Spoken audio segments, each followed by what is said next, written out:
गरुड़ ध्वज प्रभु जिनके ऊपर विराजमान होते हैं उनको भी मोह होने की संभावना है क्या? बोले हो गया। कागभूषुंड जी के समागम से ज्ञान शिरोमणि गरुड़ जी का मोह नष्ट होता है। गरुड़ महाज्ञानी गुण राशि। इसलिए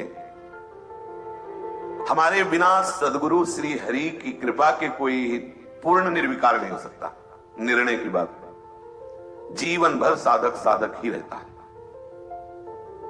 पूर्ण होते हुए भी अपूर्ण रहता है।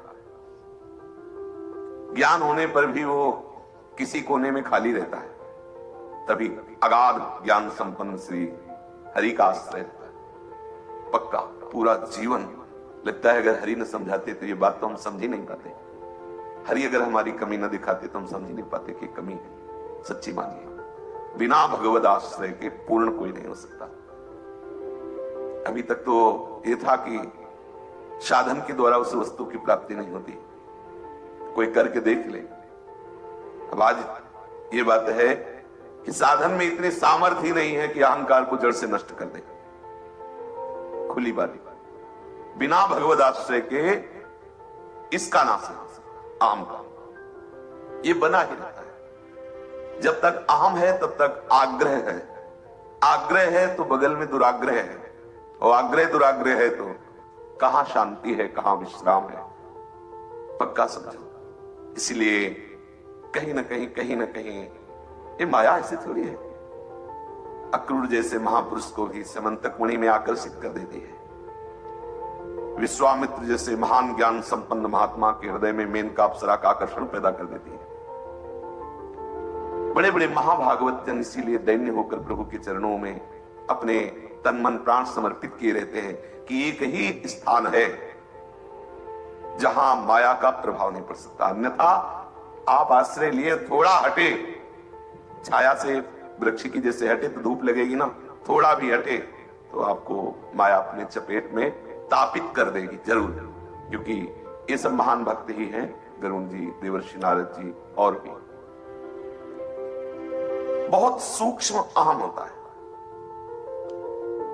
अगर अहम नहीं तो परेशानी शब्द नहीं है। पूरे जीवन का निरीक्षण परीक्षण करते रहना और कर लो। अहम नहीं है तो परेशानी शब्द नहीं है, अशांति शब्द नहीं है, दुख शब्द नहीं है।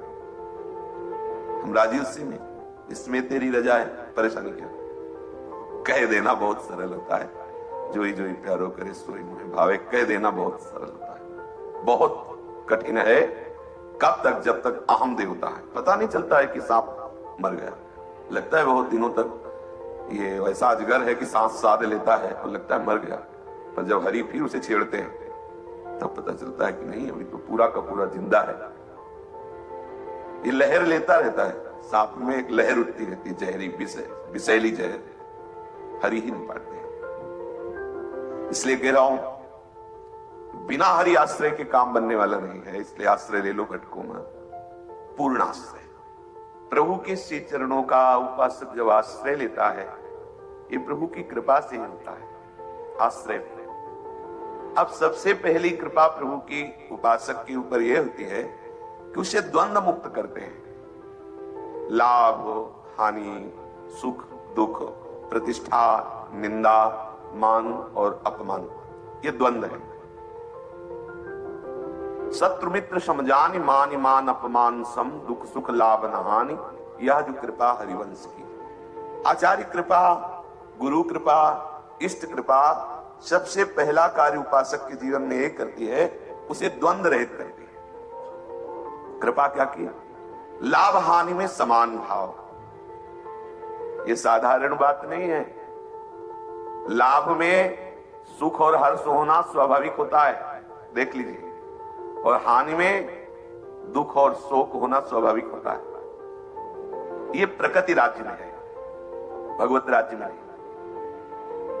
आप भगवत आश्रित हैं तो प्रभु अब आपकी वृत्ति को भगवत राज्य में ही घसीटेंगे। इसलिए आपको तैयार रहना है। प्रभु आपको ऐसी परिस्थिति देंगे जिसमें आपकी निंदा होगी, आपकी हानि होगी, आपका अपमान होगा, पर आप दुखी मत होना। अच्छे से समझ लो, अगर भगवद आश्रित हुए हो तो आपके जीवन में ये कसौटी आएगी, आ रही है, आती रहेगी।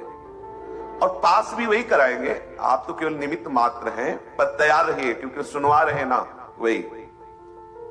हम बहुत जल्दी निराश हो जाते हैं, बहुत जल्दी हमें लगता है कि हमें आश्रयदाता प्यार नहीं करते, ऐसा लगने लगता है, बहुत कमजोर है, ऐसा लगता है कि प्रभु हमें प्यार नहीं करते, या आचार्य हमें प्यार नहीं करते, या गुरुदेव हमें प्यार नहीं करते। सच्ची मान लीजिए, प्यार के समुद्र हैं, उन्हें गाली दो